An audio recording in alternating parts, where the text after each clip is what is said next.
about how he came to Islam, what attracted him to Islam, and what is it that Islam has, even though there's so much propaganda, so much attack on Islam, why is it that Islam has that even though there's all this propaganda, people are still turning to Islam? So inshallah, I'll hand over to Zamir. He'll talk for about 25 to 30 minutes after, inshallah, we'll have an opportunity to ask questions.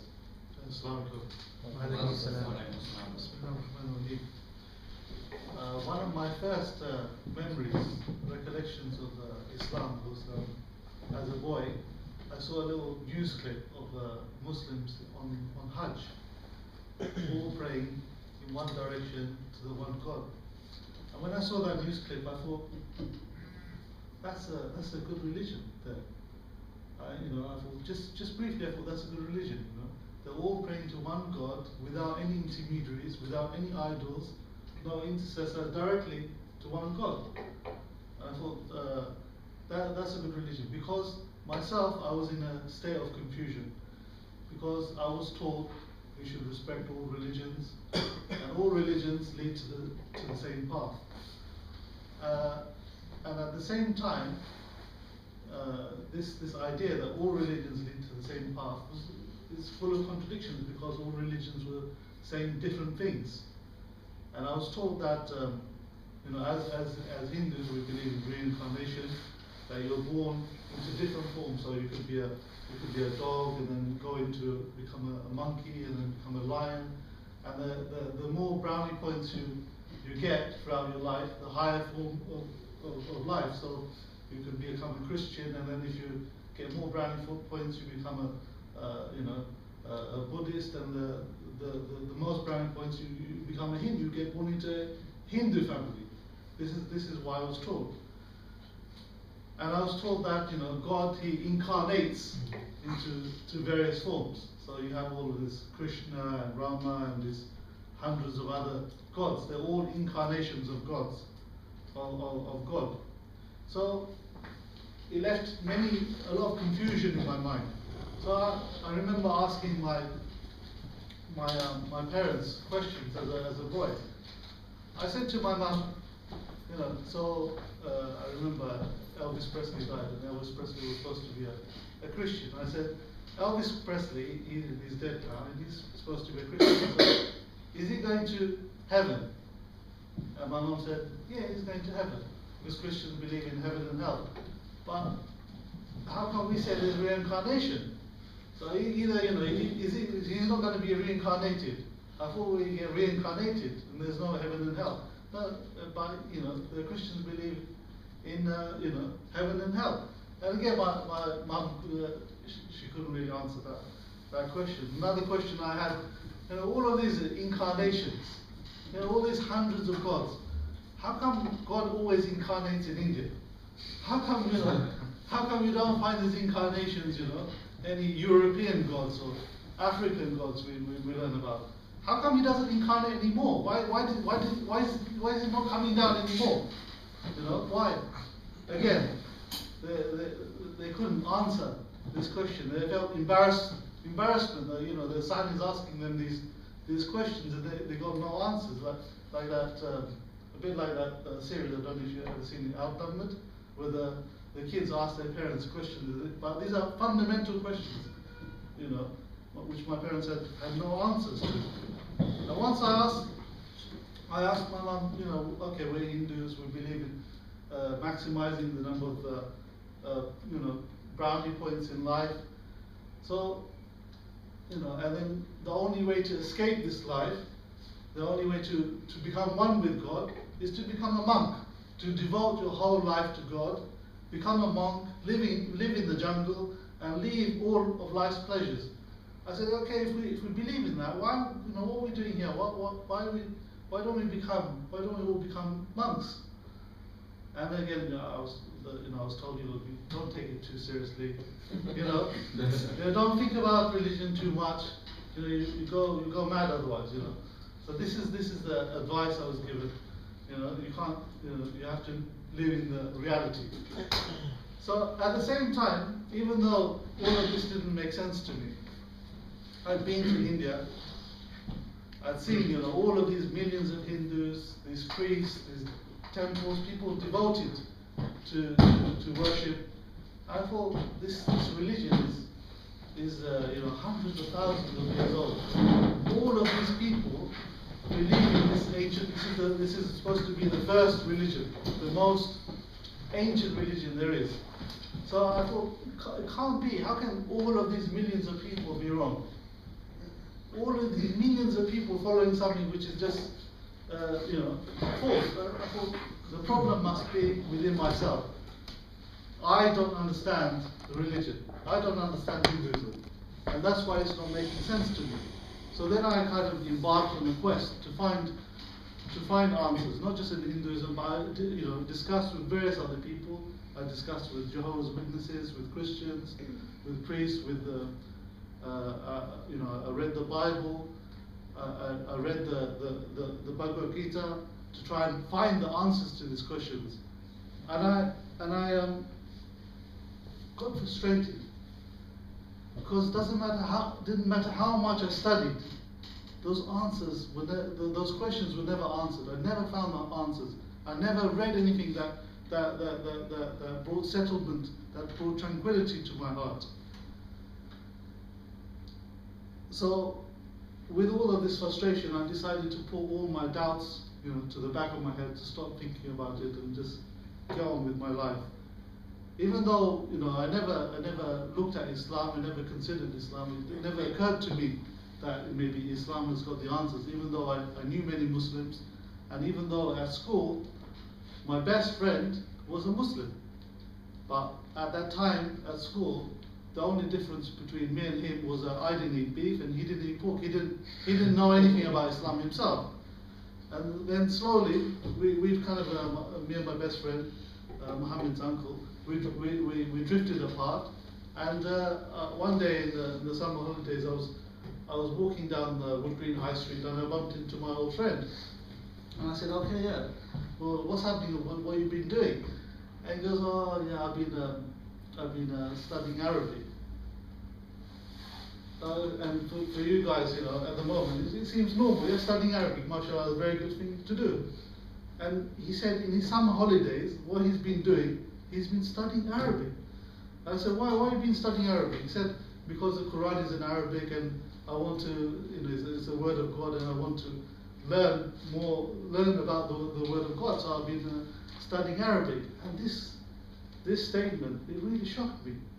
So I thought, summer holidays, you're supposed to relax, go to parties, chill out.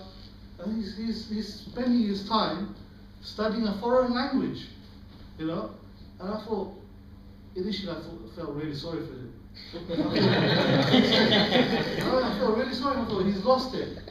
My parents always told me, if you think too much about religion, you go mad, you crack up, you become a loser. I thought, that's it, he's become a loser, he's going to become a monk, he's going to leave life, that's it, he's lost it. So I felt sorry for him. But then, I thought about it. He said, okay, he's been studying Arabic, but he's going to be starting his second year at university, going into UCL. So he's doing well, isn't he? He's going to UCL, and I'm doing my retakes. I'm going to be going to. I'm going to Thames Valley University. So maybe my stereotype of him, maybe it's wrong. So we agreed to meet and discuss further the issues. So I met at his house, and the history of me and my friend, we were used to debating with each other. That was our kind of hobby. When we was at school, we used to walk to school every day, from Turnpike Lane all the way to Highgate Wood. It's about a 55-minute walk. And every day we used to debate. We used to pick a subject, what we're going to debate about today. Every day we used to debate a subject, take opposing sides, and pass our time debating issue. But we debated every single issue except the issue of religion. We never discussed religion. So I went to his house and we started discussing the issue of Islam and Hinduism. And when I went into the meeting, I thought, he's just a Muslim. These are lower form of, they haven't got so much brownie points. I've been born into a Hindu family. Definitely I can, hold my own, and I'll be able to defeat him in this discussion. So the first discussion, the first debate, I stuck to my teaching, what I learned, and I just repeated it, parrot fashion. I just repeated what I learned, parrot fashion. Again and again, I wouldn't accept anything he was saying. So the first meeting, we just agreed to disagree. But in that first meeting, I didn't show any signs that I was interested in becoming Muslim, that I was considering, maybe leaving what my parents had taught me and considering something else. I never showed any signs. But despite this, you have to admire the brother's pursuance, that he didn't give up on me. He didn't just label me, oh, he's a kafir, will never follow the truth. But he wanted to have another meeting. So we agreed to have another meeting to discuss further. In the second meeting, I started to understand what he's saying. And for the first time, my understanding of God was corrected, because I had a warped understanding of God. Because Hindus, they believe God is everything. God is everything. You are God, I am God, this is God. Everything is part of God. And then one day we want to join and become one with God. Whereas the reality is, Allah and creation are two separate things. Two separate things. Allah created us, but the creation is limited, weak and needy, and the Creator is beyond any limits. Suddenly it dawned on me, who is Allah? Allah is beyond any limits. It can't be born, doesn't die, hasn't got a face, a limited face, arms, legs, all of this limitations. You can't put any limitation on Allah. Suddenly, after the second meeting, my understanding of God was corrected, and I became intrigued. And so we met a third time. By the time we met the third time, I was soaking up everything. Whatever he was saying, everything suddenly started to make sense. Everything, and it was absolutely amazing experience in a very short period of time. All my questions were being answered. All these questions I had throughout my whole life that always confused me. Why was there so much suffering in the world today? Why? That was one question. Why? If God exists, why is there so much suffering? The answer, the reason why there's suffering is because Allah's system of justice isn't present today. That if human beings implemented Allah's laws, if we had a khilafah, the khilafah would feed everyone. So I have a system to make sure that even if there was a famine, people would still be people from other regions would be able to the state from where there was no famine would be able to support these people. Why are there so many contradictions between different religions? The reason is because all of these religions, most of them, originally they're from God, but over time, human beings change the message. They change the message, and this message becomes distorted, whereas Islam has been preserved. Why is there no clear message? This is another. I thought, if God exists, why has He just left us here? He's left us here just to figure out what He wants, and He's not given us any clear guidance. Confused me. Just imagine, all your life, you're searching for these answers, and you're in darkness. And suddenly, alhamdulillah, all of these questions were being answered. And we met again and again, and then everything became clear to me. It's the most amazing experience after being in darkness to come across these answers. So then I thank Allah for guiding me to the truth, and was preparing myself to become a Muslim. And then I thought about the implications of becoming Muslim. I thought, look, if I become Muslim, it means I'm part of a big community of Indians, of Hindus. We've got, over extended family, over maybe 1,000 people. I meet them regularly. I meet my uncles, my aunties, all of this I'm going to lose. I'm going to lose everything. This is not going to be the same again. If I become Muslim, which Muslim father is going to let their daughter marry an outsider? Well, no Muslim father is going to let their daughter marry, someone who used to be Hindu. Right? This is the Asian culture. That's it. I'll be left out. That's it. No chance for me. And these type of implications of becoming Muslim dawned on me. And then I thought to myself, what if I think I'm right, but I could be wrong? Because at that time, even though I was only 19, I'd involved myself in many previous businesses. I was an entrepreneur even at that young age. I put all my money into these businesses. So I worked and I put all my money into this business. And before starting these businesses, I thought definitely this is the business. This is going to make me the money. This is going to make me rich. Year 1, this much profit. Year 2, year 3, year 4, millionaire. Yeah. And all of them had failed. Complete flops. So I thought, what if Islam is another one of those ideas I'm convinced of now, but it's just going to be, I'll find out later on I made a mistake. So I'm making a mistake and I'm giving up so much. I'm giving up all of this for what could be a mistake. Could be a mistake. I'm giving up everything for what could be a mistake. So then I thought, no, I have to stop myself now. Before it gets too far, that's it. Enough is enough. So then we met again. And I told my friend, look, if we're going to discuss religion, I don't want to know. I don't want to see you anymore. And then he started replying, and I couldn't listen to him. I had to put I put my hands over my ears.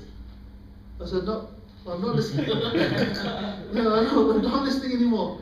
So I didn't even hear his full reply, what he said, and he had to leave. That's it.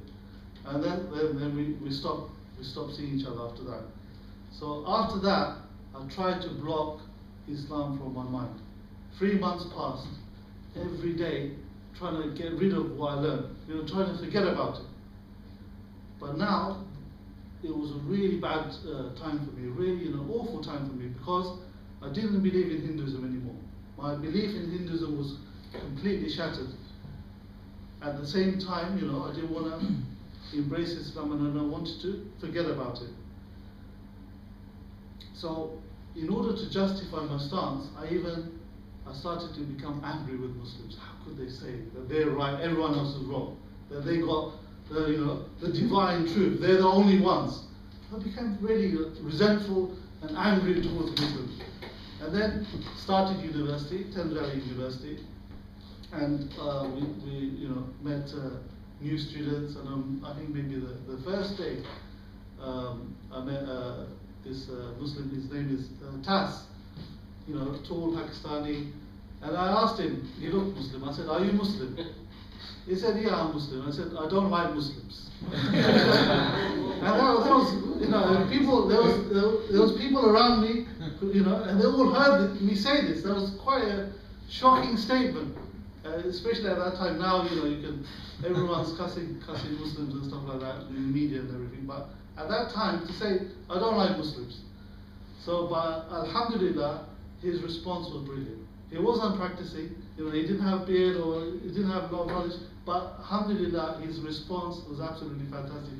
I can't remember what his response was. I can't remember what he said to me, but he said, he didn't punch me. He said, okay, why don't you like Muslims? And then I gave him some reasons, and then he managed to calm me down. And then we became good friends. But that's it. We didn't discuss further. So I was in university, still not interested in becoming Muslim. I tried to busy myself, in my studies. When I'm not studying, going to parties, getting drunk. Tried to busy myself, but there was, you can't be busy all the time. Sometimes you're by yourself, and those ideas come back into your mind. What's life all about? What am I doing? why am I here? So those ideas continue to haunt you. You continue to feel a sense of unrest in your life. And then one day I was on my way to university. I was at, I think it was at Turnpike Lane Station, and these two Christians came up to me.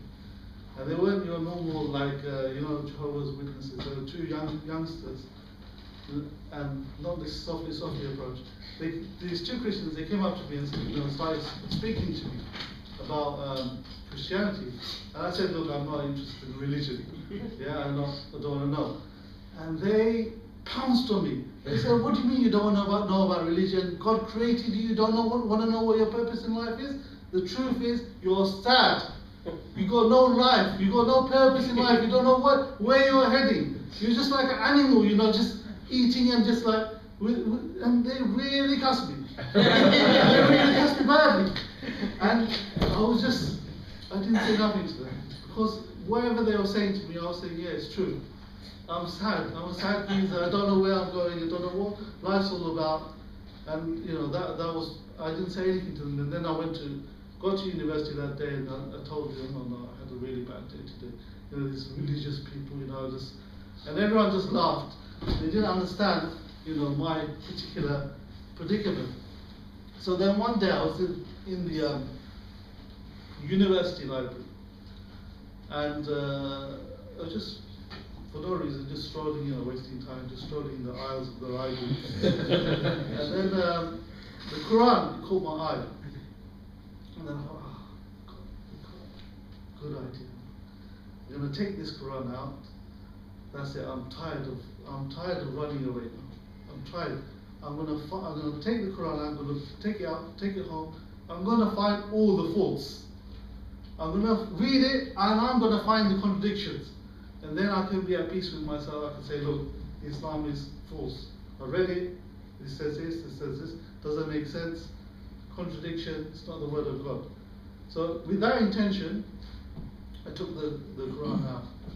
And then on my way home from Thames Valley, Ealing to Turnpike Lane, started reading the Quran. And then as soon as I started reading, reading the Quran, my whole attitude, my whole thinking, my whole emotion changed. And it didn't change it didn't even take days. Within a matter of seconds, the first verse shocked me. Surah Baqarah, Alif Lam Mim. This is the book of which there is no doubt. So profound. This is a book of which there is no doubt. And I continued reading Surah Baqarah. And it seemed as if the Quran was actually revealed for me. Allah was talking to me directly. That's how it felt to me. Allah is talking to me directly. That this book has no doubt, and giving me, all these stories and giving me the reassurance that definitely, this is no mistake. This is the correct path. And so, within the next day, or maybe 2 days later, now I had the unshakable belief that yes, definitely, this is the truth. All my doubts were expelled just by reading the Quran. All my doubts were expelled, and I had the courage as well to want to say the Shahada. So I rang my friend up, and he was really surprised. I said, "No, Kaiser, I want to become a Muslim." So Alhamdulillah, yeah, that's so grateful that Allah subhanahu wa ta'ala, He gave me that second opportunity. He guided me, even though I tried to run away from that guidance. So I became Muslim at said the Shahada at Tottenham Mosque. And that day, I didn't show any joy on my face. And my friend was quite worried. What is he having doubts? Not because I was having doubts, because I was thinking about the verses of the Quran, and I was thinking that Allah subhanahu wa ta'ala will test everyone, and I was preparing myself for this test. But the next day when I woke up, after saying Shahada, I was filled with an amazing, deep tranquility. I woke up, I'm a Muslim. I'm a Muslim. That's it. No more searching. No more searching. I know what life's all about. I know why I'm here. You know, and a Muslim can never go wrong. He can never be, as long as he's following Allah subhanahu wa ta'ala's guidance. Doesn't matter what happens to him. Doesn't matter what misfortune befalls on him. He knows that this life is all a test, and is all to, you know, it's all part of this test, and the ultimate goal is to gain Allah subhanahu wa ta'ala's pleasure. So then I went to university that day, and everyone noticed me because on the day I took the Shahada, I bought a complete set of new clothes, completely new clothes, and I was you know, quite a scruffy, you know, used to be really. I still am actually. Really, my dress code, you know, normally is I'm a very scruffy person. But that day I went into university, all complete new set of clothes, and everyone noticed, you know, I was looking very smart today. So then they asked me, you know, what's the occasion, you know?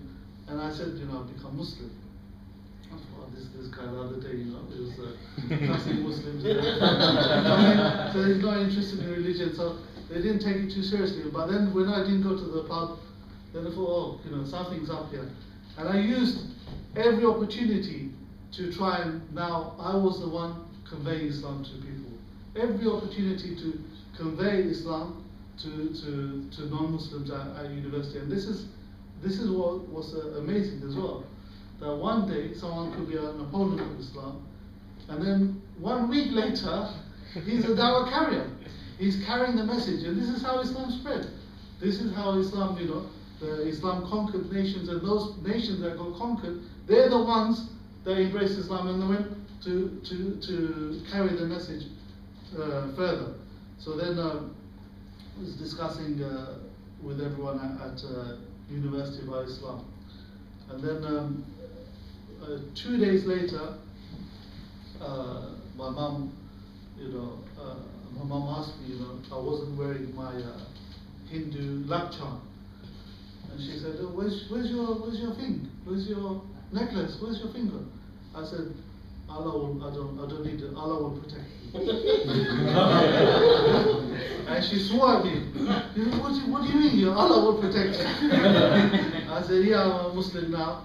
I believe Allah is the one who will protect me.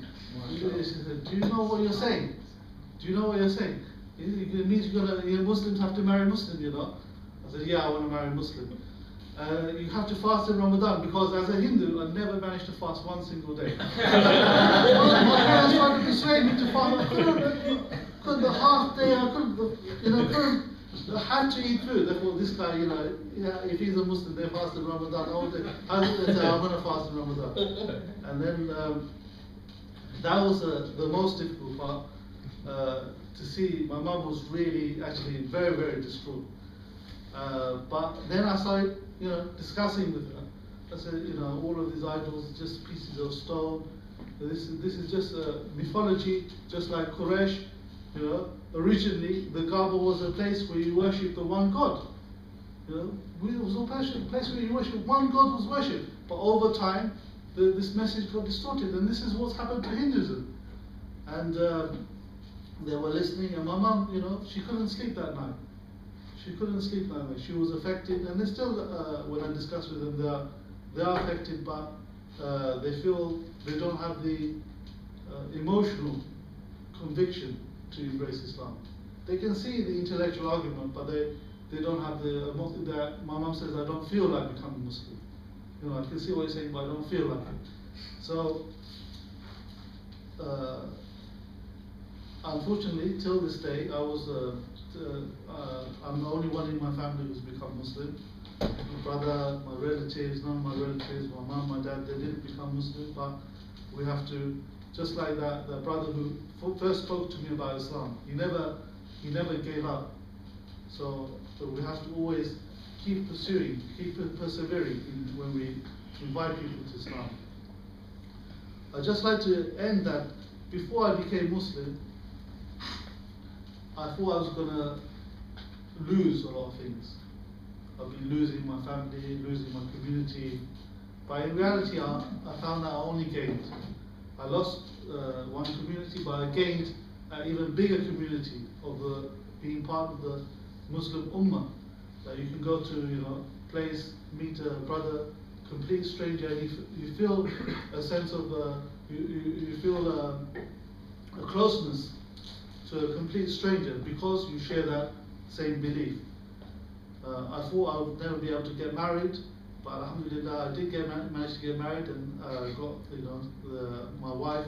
She's also a convert like myself. She became a Muslim at Westminster University, and before becoming Muslim, when I was a Hindu, I always felt guilty that I wasn't a monk, that I was, that I wasn't pleasing my Creator. But Islam, it never doesn't ask you to live life. It tells you to live in this life, but worship Allah through obeying His commands. You see, so that is one of the things which is unique about Islam, that it mixes the matter and the spirit. You live in this life according to the commands and prohibitions of Allah. You don't actually escape from it. So I'd just like to end with a dua, which is very nice. Oh Allah, help us to see the truth as truth and give us the strength to follow it, and to help us to see the falsehood as false and give us the strength to abstain from it. Fellow brothers, there you have it, the journey, Zamir, how he came to Islam. Fellow brothers, you may have a lot of questions about some of the issues you mentioned, so you've got an opportunity, inshallah, if you want to ask questions, you can raise your hands.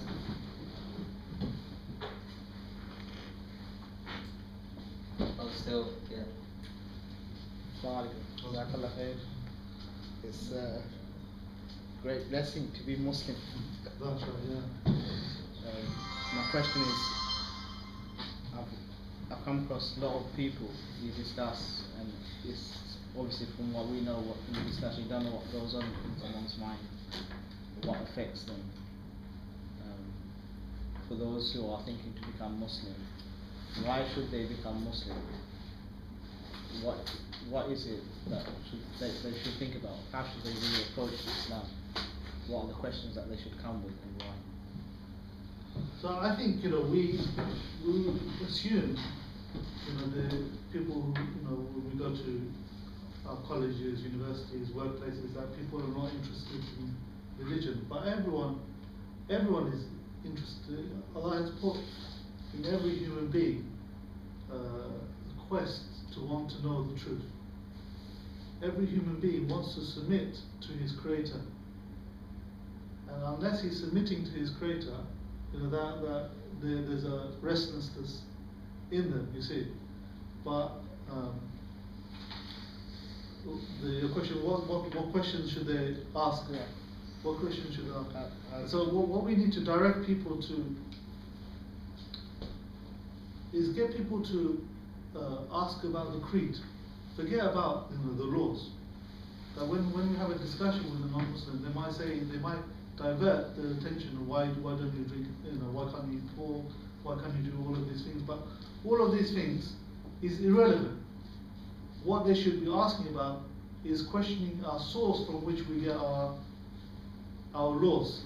Because if the source is from Allah, then everything Allah says, we'll be happy to follow that. So like the discussion we was having, me and Adam on the way here, because before I became Muslim, I was asking my friend about lots of things, lots of worries I had about what about this, says this and says this and says that, and he said he brought it back to the creed. He said, don't worry about any of these things. Think about the belief. Is this book from Allah or not? What does Allah want us to do in life? This is where we need to bring the discussion back to the creed, to discuss the creed of Islam, and not necessarily debating about its account.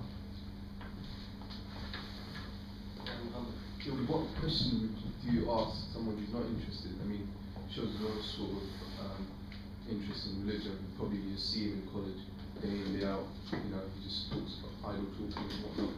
What question did you ask him that will actually make him ponder and make him think, wait, what is he talking about?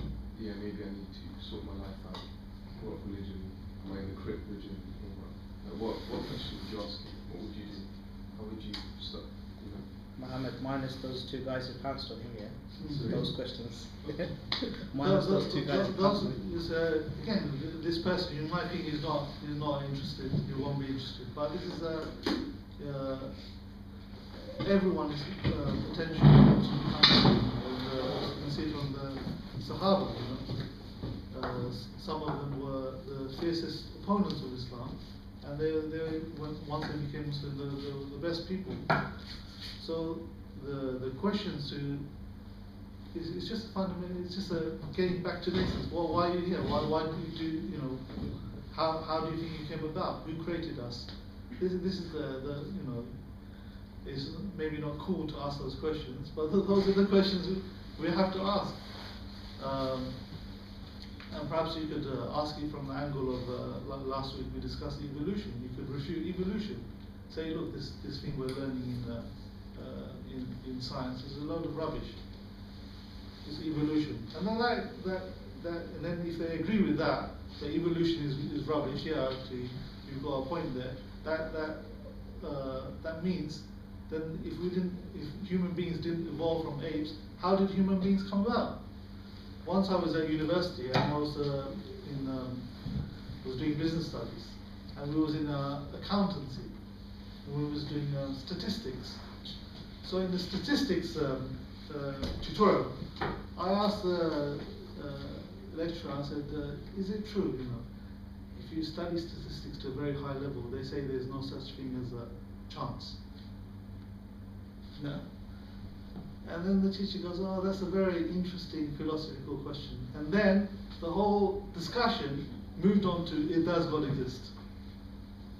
You see, so through statistics, because if there's no such thing as chance, that means everything is cause and effect. That means, you know, human beings didn't just, there needs to be a cause.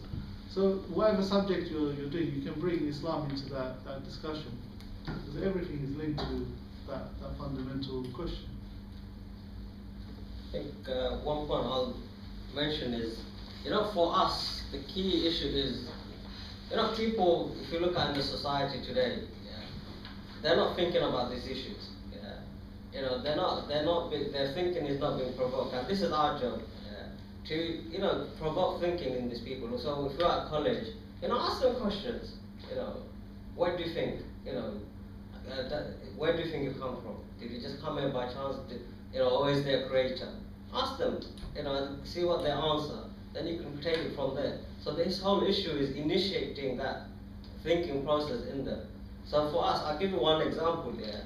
And you may laugh at this example because, you know, there's one brother who's telling me in college, there's this girl, and I don't know the full story, but she was actually taking the mick of some Muslim. Taking the mick about some Muslim. So you have this Afghan guy, yeah, and you have to, you know, this, and he probably came recently to this country, he didn't speak much English, but he knew she was, you know, cussing Islam. And he didn't know what to say, so he went up to her, quite angrily, he goes, you, be Muslim. Yeah, that's all he said, yeah, and he walked off. And this girl, obviously she didn't take much note, but when she went home, she would start thinking, why did this guy tell me be Muslim? What is Muslim? What is Islam? So she started looking into Islam, yeah. Just from that, she started looking into Islam and she became Muslim, yeah, because she told her story, yeah. But the issue is, you know, this guy made her think, yeah. He mentioned something to her, and she went home. In the night, she was thinking, what is this Islam? Why did he tell me to become Muslim? And, you know, one thing for ourselves here, you know, we speak much better English than this guy, yeah, who can only speak 2 words, yeah? You know, and, you know, it should be much easier for us to go and discuss and to carry this discussion and the arguments to people and actually give the correct argument for Islam. your question. Yeah, so Jazakallah for the story, mashallah. It's always interesting when you hear about someone's journey to Islam. And mashallah, I think, you know, in answer to the question Muhammad asked, I think one of the angles is, you know, for us guys, mashallah, you know, just to practice our deen, just to be aware of our deen, and just to practice it. So, for example, when it comes to salah, to pray the salah, during the month of Ramadan, when you fast, etc. By doing this, alhamdulillah, the people around you do question, because you mentioned that people are looking for an answer. Because maybe when they're with the crowd, it's all, you know, kind of, you know, laughter. But like Allah subhanahu wa ta'ala has created insan, and He's created us with this wanting for a purpose. In everything we do in life, there's a purpose, there's a reason behind it. Someone doesn't do anything without no reason whatsoever. You went up to someone and said, listen, what are you doing this way? You go, oh, I don't know. It doesn't happen. People always do things with a purpose. So really, just by practicing our deen, people would question. So everyone here seems quite normal, not nerds or reclusive, yeah? So when they see like a normal guy, like Adam or like, you know, Adnan, if we can call him right, ordering, but all of us guys here, and they think, okay, like myself, after I'm just going to take a 5-minute break and go pray. This happens to me in the workplace, yeah? And people are just like, so you're going to do what? You're going to go pray? And they're like, what the hell is this guy going to do? And then, you know, what's pray? And then that extended to, I pray 5 times a day. You pray 5 times a day. This is like normal Naman who gets on with us, he's educated over, born here, and he seems like a reasonable, sensible guy. Just like all you guys would probably get college, uni, whatever you do. But this guy has this much conviction in an idea that he gets up in the morning, sometimes at 3 o'clock in the morning, you know, in the summer, to pray. Like, what's up with that? And that is intriguing for people. When you refrain from doing the things that they're doing, so maybe they're out partying, taking drugs, etc., you are strong enough and you have that much conviction in your beliefs and these ideas that you hold. You say, you know what, no thanks, actually, I don't believe that's you know, permitted or allowed. Whoa, what do you mean you're not permitted? Like, what, is your dad and your mum going to get me? Secret thing? Or, no, I believe in the Creator, He's watching me. This is like it's quite radical for people in this society. And I think my point is just that if we practice our deen, inshallah, the questions will come. So we shouldn't hide away from it. I think especially at a time like now, Islam, you know, like you said, this is a hot topic. And to be able to actually talk about it confidently, inshallah, like you said, being Muslim, subhanallah, and this person came to Islam, think about the reward there. Yeah? And us guys, inshallah, should be able to articulate a little bit more than 2 words. So inshallah, just to practice our deen, I was going to say. People also, they will judge Islam by your action and not just your words. You know, my daughter was telling me she's in 6th form college, and there's this one Muslim brother. He's giving loads of doubt. He's always telling me people to pray and this and that, and he himself is not. He's always socializing with the girls. The girls are sitting on his lap. And it's just he's a complete hypocrite. Complete hypocrite. And at the same time, he's the one telling people, you know, you should become Muslim. So this, you know, it's just a lesson for us that we are all ambassadors for Islam, and people will judge Islam not by just the argument that we, that we bring, but also our actions as well. I've got some questions myself there. You know, knowing people from Hindu backgrounds, generally, when someone wants to change or leave their culture, there's a big, massive obstacle from the families. You know, generally, you know, families will, you know, either beat you up literally, they'll get cousins over, knock you out here for days and what have you. Yeah, they'll try to torture you to leave, or you know, emotional pressure. All this pressure, generally, when you come from that background. And this is, you know, one thing, like you mentioned in your talk, you know, you're thinking, you know, all these families, you know, what they're gonna say and all that. Knowing all this, that you might get, you know, this emotional pressure, physical, what have you, yeah? You still became Muslims. Yeah? So what was it that, you know, made you do it, even though knowing you could go through all this? What's the key issue? After I read the Quran, I came to a stage. I was willing to sacrifice anything and everything. I made that night I became Muslim. I made contract with Allah. I said, whatever it takes, that I'm willing now to sacrifice everything. And it all depends on that Islam gives you that conviction and that courage to be able to sacrifice everything. But for myself, it wasn't actually so difficult. In terms of my parents, they never chucked me out or anything like that, because actually they actually admired what I did, that I was following my convictions, and their kind of viewpoint was that, you know, if we are bad to Him, then God is not going to be happy with us, because He's just trying to follow God. So this is my my particular parents. They were like that, but yeah, many people do go through a lot more hardships than myself. My wife is an example of that. That she you know, her parents actually they really do hate Muslims, you know, and her life was, you know, was like hell in that household. She had to run away. But it's that conviction, conviction in that this is the truth. There's no other option. You know, what other option is there? You know, and a Muslim will do that very happily, make those sacrifices. Well, I just wonder, sometimes is it weird that, you know, you come to the deen and pray 5 times a day, and then you see, like, people who are born Muslim, and they sometimes don't realize what they have. Like, they're very relaxed and they don't, like, you know, they won't pray, they won't see anything, you know, they'll just think they're one of the crowd. Like, you know, some people are born Jewish, some people are born Christian, I'm Muslim. And yeah, and then for you to be like, you know, almost, you know, this is real, this, you know, this is the real deal. I do often find that a little strange. I think everyone has to go through that thinking process. Even if you're born in a Muslim family, unless you've gone through that process of thinking, you know, what's this all about? Why am I here? You know, why do I believe in the Quran?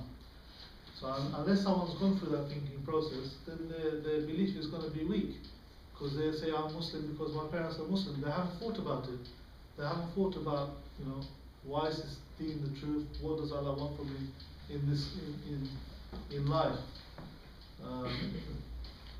So even like with my kids, my oldest daughter, she's 16. You know, we you know, encourage her to think about the deen. Don't take it for granted. We want her to go through that thinking process, because otherwise, you know, anyone's going to be weak.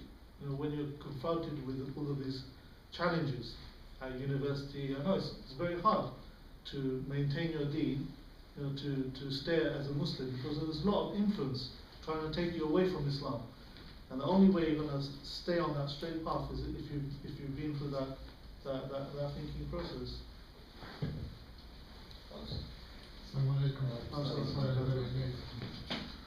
I know the brother for a long time, and this is the first time I found out that he's a convert. I have to admit that, mashallah. You know, the reason for that is because we're, you know, within the Muslim Ummah, when you get a convert Muslim, revert Muslim, you know, from day one, you never feel like this person is a stranger to the Ummah, a stranger to the Muslims. You know, from day one, the brother is called brother, so you go, brother, come here, brother, sit here, brother, how are you, brother? So it's already a brother. And, you know, I think, this is my question to you, brother.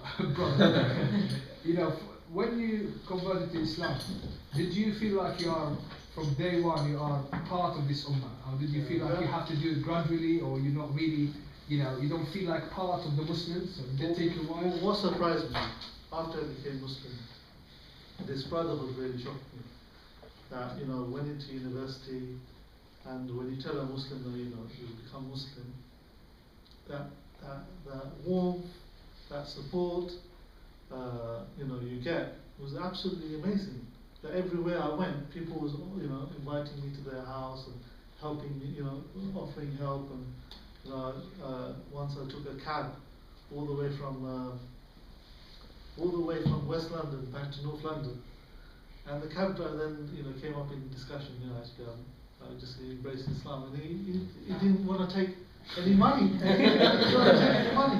Sweet. Another time I was in a restaurant, and that hospitality you don't have it with non-Muslims.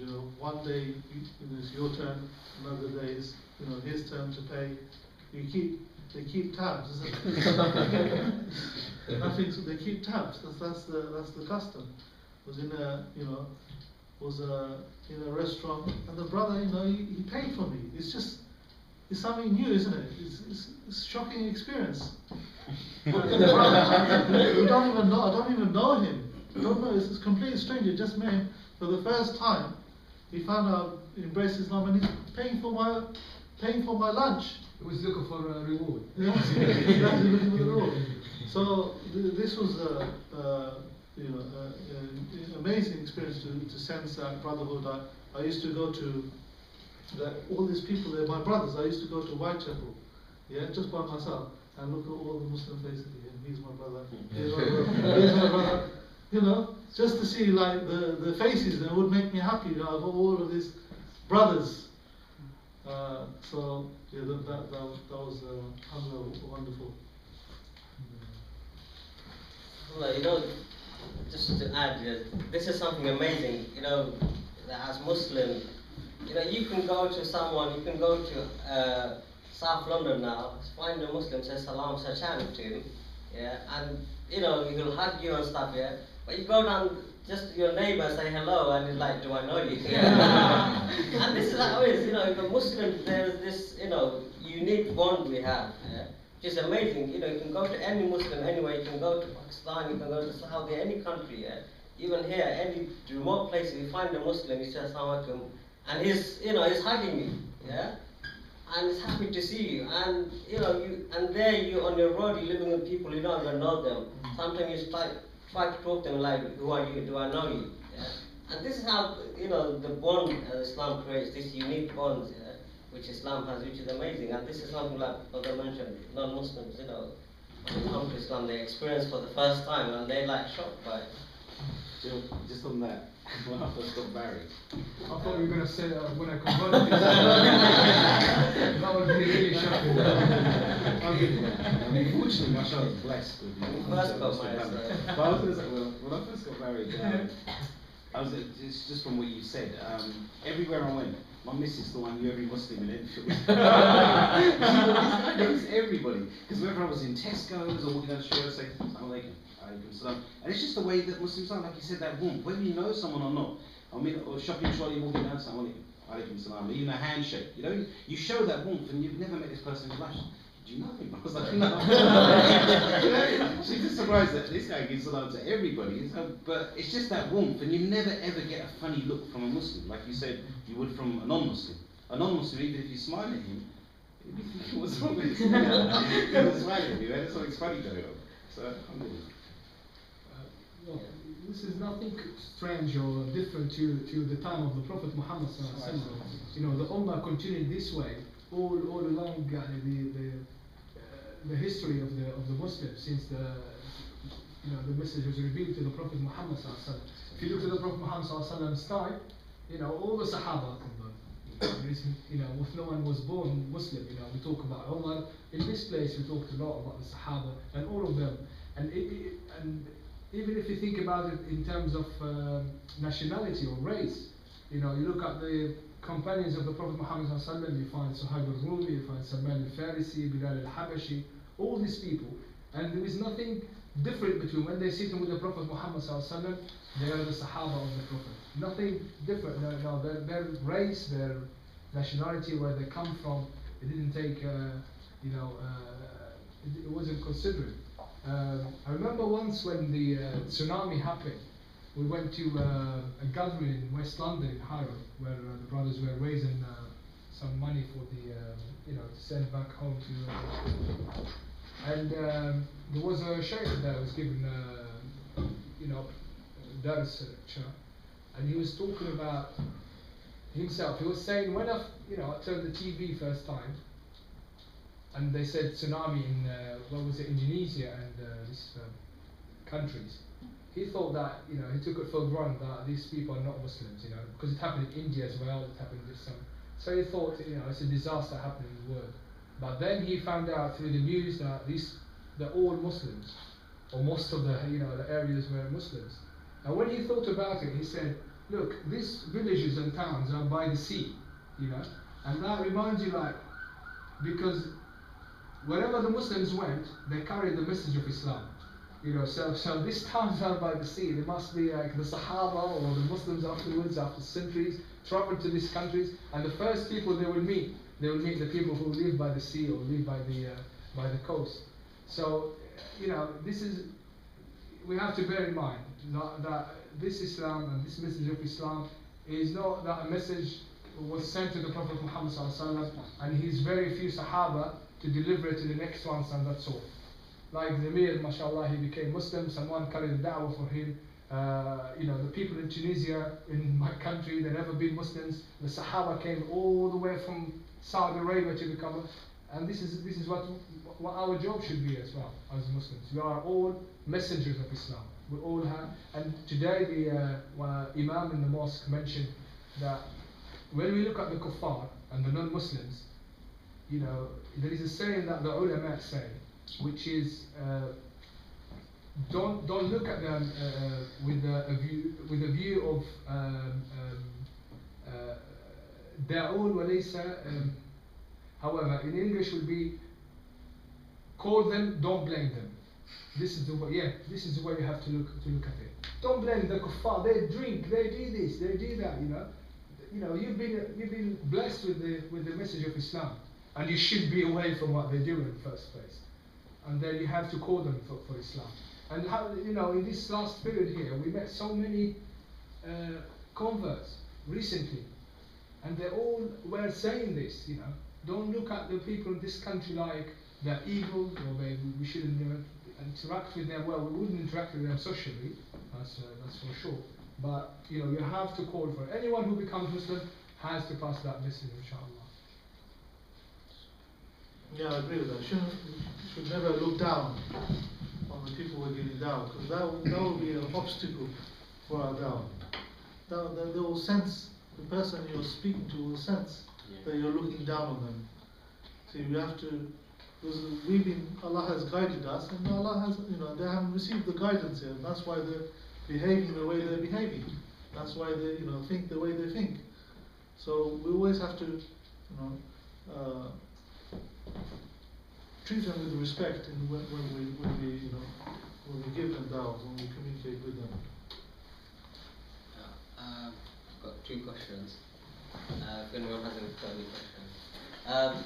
First question is, what's your relationship with your cousins and family now that you've come Muslim many years back? Do you still talk to them, or is it, or you still have good relationship with them? And second question is, what would be your advice for someone like yourself who's thinking of becoming Muslim? What would be your advice to them? Yeah, with my cousins, got like a mixed reaction.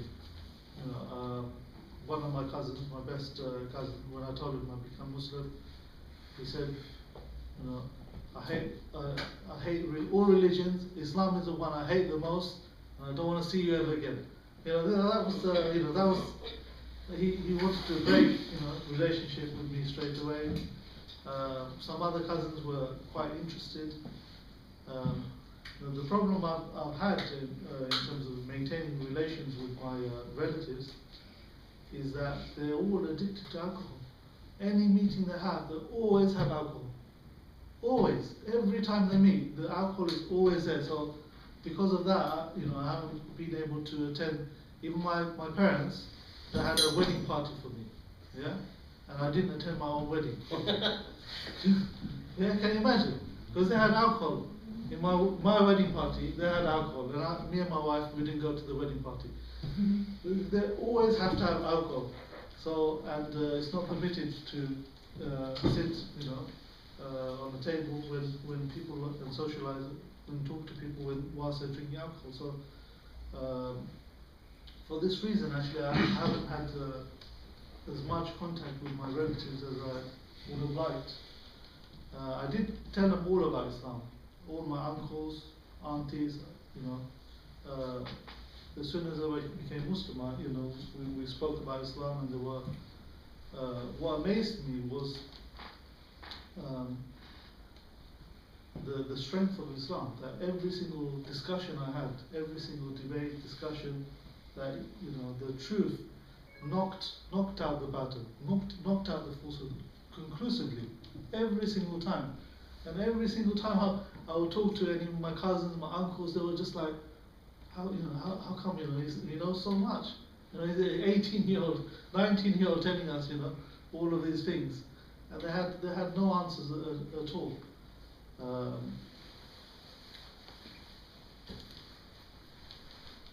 Once my uncle, he stood up, he said, every time you come in talking about effing religion, effing this, effing that, I don't want to know again.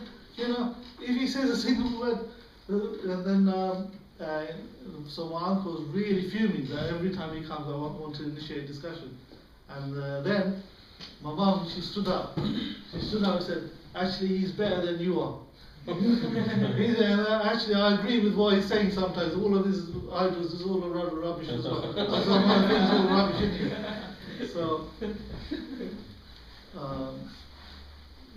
So it's been a mixed reaction with my relatives, and unfortunately I haven't been able to pursue the Dawah with them as I would have liked. There's one person I'm working on. I'm going to try and bring him to this youth. He's younger, but he's a youth guy. So he seems a bit more open. So maybe. Second question. What's the second question? What advice would you give to someone who's come to know? Yeah, don't think about the consequences of becoming Muslim. Don't think about you'll have to do this and that. Think about this belief. Are you sure about this belief? Are you sure that Allah exists? That this is the Prophet Muhammad is a messenger of Allah. The Quran is the word of Allah. This is what you need to focus on, and everything else Allah will help you. Allah will make the way easy for you. And it's only ourselves we make it difficult. We make practicing Islam difficult for ourselves. If we take the steps, if we turn to Allah, Allah turns to us, helps us, and everything will be okay. So this is what we need to just make the right decision and leave the rest in Allah's hands. Is alcohol not prohibited in Hinduism? I thought it was. No. It is, yeah, but they don't follow that. Assalamualaikum bro. In my workplace, my manager, he's Indian here, and then basically what it is, every Friday he try to put me on for shift during Jummah time, and I always tell him, look, I need to go pray. I like waking up early in the morning, having a nice shower, go to Jummah. And then he always try to put me on that early shift, yeah. And then I tell him, don't put me on that, because I want the whole day off. And I go sometimes books like Friday, whenever I have time I go. And then he kind of he used to put me first, but then I told him take me away, and then from Friday, and he used to give me Fridays off. And then he goes, look, I pray as well. I wake up in the morning. He was Hindu, but as soon as he told me that he's Hindu, and then he goes, he prays, and I had a bit interest. I was like, alright, I'm gonna ask you some questions. And then he was like during lunchtime, where his break and my break was at the same time. So we were at the staff room eating, and then I go to him, basically, like, what is it that you believe in? Because obviously I know a bit about Hinduism, but I don't know really much about it. So I go, what is it that you really believe in Hinduism? He goes, yeah, we believe that we were evolved from monkeys. And then I told him a simple question. I was like, alright, cool, stop there. if we were evolved from monkeys, why do monkeys still exist? I told him that, and he couldn't answer. And he was telling me about something to do about aliens and I was trying to understand. My brain was confused. I was like, how do you say that? So, is there anything that in Hinduism where people say they believe in angels, not angels, I mean like aliens, that they come down No. What he was trying to say, I never had no clue. So the X-File version. X, Y, Z, and he was saying so much that I never had no clue. He's just taken his belief from all over the place, you see, and not from Hinduism. He's just got all types of ideas. So Yeah, just muddled up in his we mind. just need to go through all of those ideas, you know, one by one, and get him to see if they, you know, if they're based on reality or not. Nah, because I couldn't get him an answer. I told him, why do monkeys still exist? He goes, I understand monkeys still exist, but then he's still trying to like say, he knows it, like he's still trying to tell me that we are evolved from, like we came from God, but then at the same time we evolved from monkeys. If you are talking to someone who really does believe in Hinduism, this guy doesn't, you know, it's just all over the place. I think one of the best people for Hindus is Zakir Naik. Yeah. You know, his approach is absolutely fantastic because his He's approach. upfront. That's Yeah. He's just. No, it's not confrontational as such because what he's saying that in the Hindu scriptures it says, you know, don't eat pork. In the Hindu scriptures, don't drink alcohol. In the Hindu scriptures it tells you don't worship idols. That God is one. Don't ascribe any partners to him. That there'll be another prophet. Yeah? There'll be, and it talks about the coming of the Prophet Muhammad. So if you want to be a good Hindu, you have to become Muslim. That's the implications. If you really want to follow your scripture says there's going to be another prophet, you need to worship the one God, not to ascribe any partners to him, and follow that prophet. So that is, I used it on one of my, recently actually, with one of my aunties, who was quite very much into Hinduism. I said, actually auntie, what you were saying before, actually I agree that, you know, actually Hinduism is, you know, the origins of Hinduism is actually very good. And I said, in the origins of Hinduism, it says, no, you know, don't worship the idols, you know, the Prophet Muhammad is going to come, you know. And when I came from the angle, it was just too much for them to take. They're saying Hindu scriptures are telling you to become Muslim, and you know they could, and they said, "Oh, that's the time. We have to go." You know, straight away, they was at my parents' house. They stood up and left. You know, no even time for goodbye or they just zoomed out the house. It was just too much for them to take. You know. Yeah, I think you know your early answer with regards to Mofiz's question about what advice when embracing Islam. I think there's a similar situation that Muslims face. You know, when they're not practicing, because we've been brought up to believe Islam is the haq, but because our parents say so, and it's often not based upon like that experience that you've had, that you've actually looked into Islam, and you found that yes, there's a creator and there's an argument for this. Yeah. Even the Christians give a good argument for this. And then the Quran, we looked at the Quran, and again, it's based upon something now which is haqq, yeah? Something you can debate and argue. So when your belief isn't in that manner, when it comes to practicing, so you hang around some practicing guys that talk about Islam, now you're not been praying 5 times a day, maybe you've been socializing in circles that you shouldn't have been. To take that step and become practicing is very similar, even though it's not revert to Islam. It's a similar decision. I think with my own experience, it was one where it was about death. Okay, I'm a Muslim, yes, and inshallah every Muslim goes to Jannah. Yeah, eventually. But then you talk about that eventually, that time period, and it's it's for not like we're talking millions of years possibly, etc. So for me, it was the fact that look, if I don't sort my life out now and become practicing today, maybe even tonight, I might die. And once I'm dead, lights out, party's over, man, that's it. You're going to be held to account. You're going to face your creator. And then Allah's going to ask you, was you not Muslim? Did you not know? And I do know. So I think, just to say that, okay, when you revert to Islam, that you have them questions, I think often when people wise up to Islam, the fact that, inshallah, they need to practice their Islam, it's a similar thing that a lot of Muslims do from Jahil to become practicing. But I think that, one of the keys is about really, like you did, thinking about this creation, thinking about the Creator. One day you'll face Him. This life is limited, and we haven't got time. In the sense that everyone's sitting in a circle or beyond this as well. we need to advise people ASAP. We need to start practicing ourselves ASAP.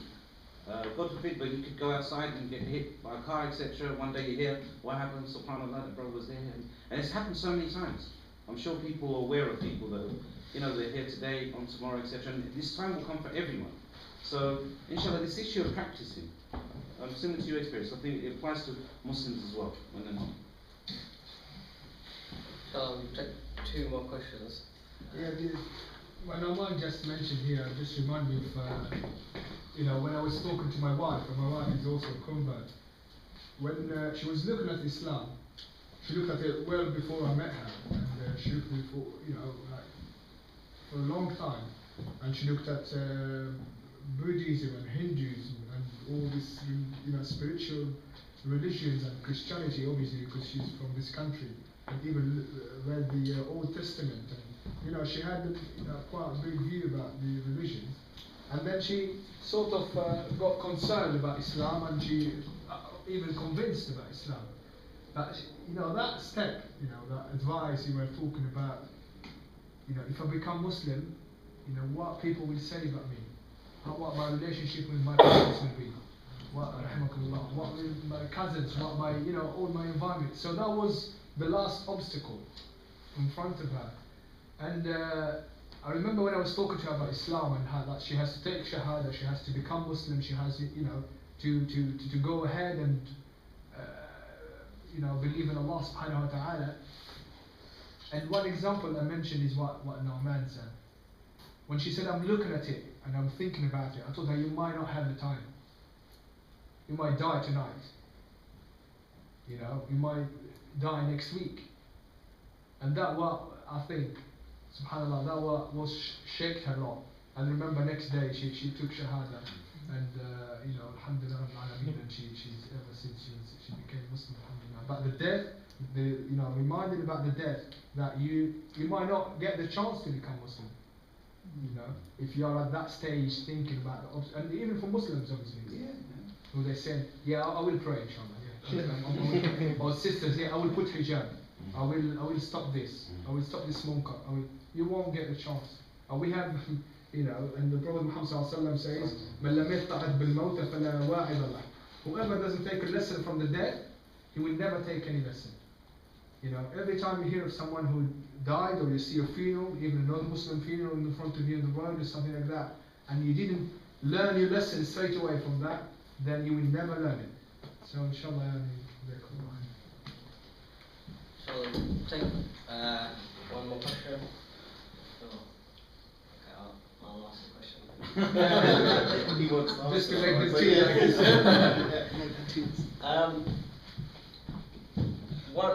This question in my mind is, that sometimes if you look at, there's once in my college, I was coming back from college, and this Hindu guy who used to know each other from school.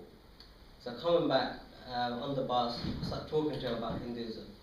So I asked him a few questions, why do you believe in Hinduism? Why are you Hindu? And after a while, all of a sudden it's like, that's my stop. I have to get off there. And I said to him, no, you live in Tampere, this is Palmer's Green.